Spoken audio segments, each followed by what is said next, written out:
We're back with another episode on the $1,800 Subaru WRX. In this episode, we're going to find out, does this thing run and drive, or is it completely broken? And also stick around to the end, because we're going to reveal a new project car for the channel.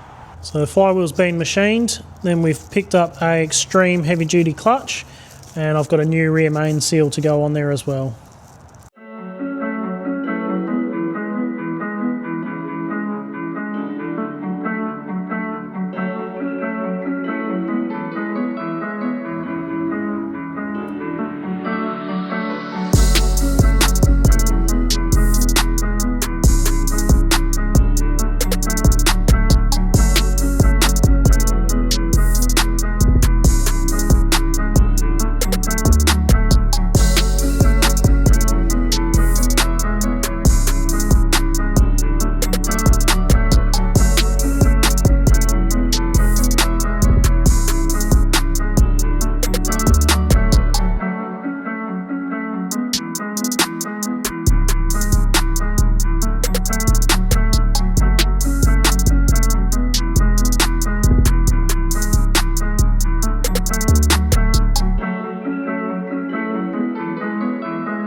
So new clutch is in, got everything back together. I put my foot on the pedal and it's still going to the floor. So something's going on. So I did a bit more investigation. I checked the clutch slave to make sure it's fully activating. I bled it all up. It was still doing it. So I thought this is a bit strange. So I've put my foot on the pedal a couple of times, got my head underneath and had a look at the actual pedal. And I could see that there was heaps of travel before the pedal was actually pushing the rod into the master cylinder. So I've pulled the pedal off and had a look at it, and I'll show you what the problem is. So this is the clutch pedal here. So if you have a look at this section here, this is where the little pivot goes that pushes the rod through the master cylinder. So as you can see, the hole is completely oval shaped. That should be round. And then if we take the pin, I don't know if you can see it well on camera, there's big notches out of the pin, like it's been rubbing back and forth for a long time. So if you put the pin in here, you can see all that play, which doesn't look like much, but when you're pushing the rod, it doesn't have to move that much to actually activate the clutch. So I managed to buy a new one. So I managed to pick this up from the wreckers. And if you look at the difference here, and you can see that the hole is perfectly round, and it even has a little metal sleeve, which mine doesn't seem to have. So I'm guessing that's why it flogged out. I'm guessing at some stage someone took it out and didn't put the pin back in. So if you have a look and compare, this pin here is perfectly round, no notches in it. Putting that up against the new one, you can just see a big difference in that. So I'll whack this new pedal in, fingers crossed the clutch works. All right, clutch pedal's in, moment of truth, let's see if the clutch works. Well, it goes into gear now. Let's give it a go. Oh yes, she's working.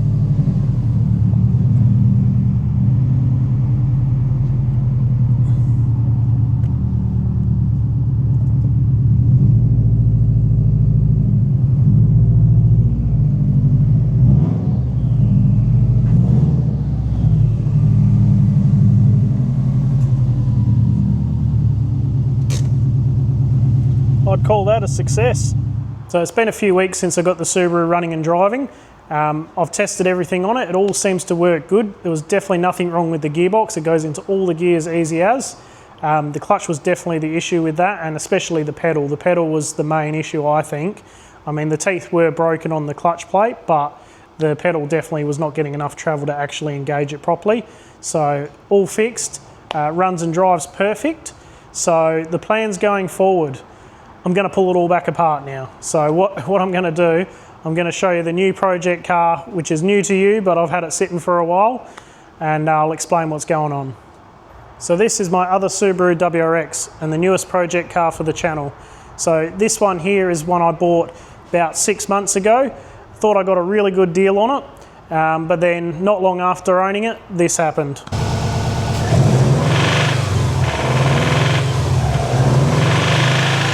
So this motor's got the dreaded rod knock. So when I first bought it, it had the slightest little rattling noise, which I thought was just like a loose heat shield or something like that. So when I got the car, I went through all the basic stuff, you know, in the denial that it's rod knock. I've gone through and I've replaced the headers because there was a lot of leaks in the headers and it seemed like they were rubbing and stuff like that. So I thought, let's just eliminate any little thing before we go for the major stuff. So I put some new headers on it.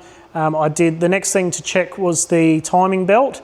So I've heard on a lot of forums and stuff that the timing belt tensioner can rattle and cause a very similar noise to rod knock. So I went through and I replaced all the timing gear, new timing belt, all genuine parts, fired it back up, still doing it. So it was a bit of a hard one because it would only do it occasionally, and when it did do it, it was between 2,500 to 3,000 RPM cruising. So I thought, nah, surely it's got to be something loose. So I replaced so much stuff trying to figure it out, and in the end, I got it diagnosed as rod knock.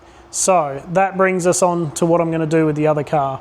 So initially, when I bought the other WRX, it was just for the motor, but I was taking a risk. I couldn't see that it was running or anything like that. So obviously, I've got all that running. I've tested the motor. I'm happy that that works. And the gearbox was just something I wanted to see whether it worked or not. So then I can remove what I need from that car and then put it all into this and then sell off the roller. So you're probably wondering, why don't I just fix this one up and drive it? Well, this one's not road registered at the moment, and it's quite a process to get it over the pits.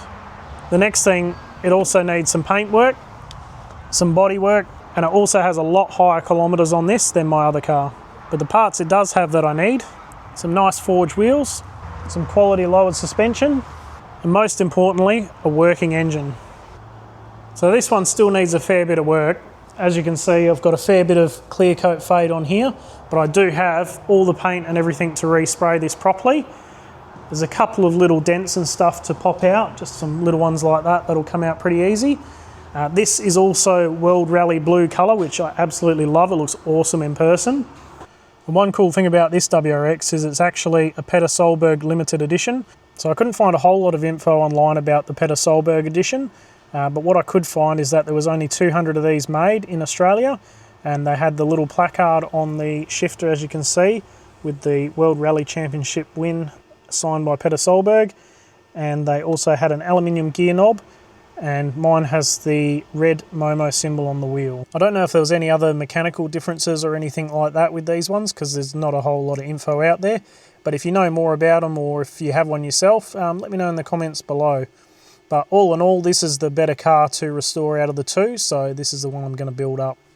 So in the next episode, we're going to pull the motor out of both cars, swap them over, swap out the wheels, swap out the suspension, get this thing on the road. And don't worry, we're still doing plenty of episodes on the Patrol build. If you haven't checked that out, check out all the previous episodes. We've got a whole bunch on this build. And don't forget, like and subscribe. It really helps out the channel. And if you want to see more of the Subaru stuff as well, just let me know in the comments. Thanks for watching. We'll see you next time.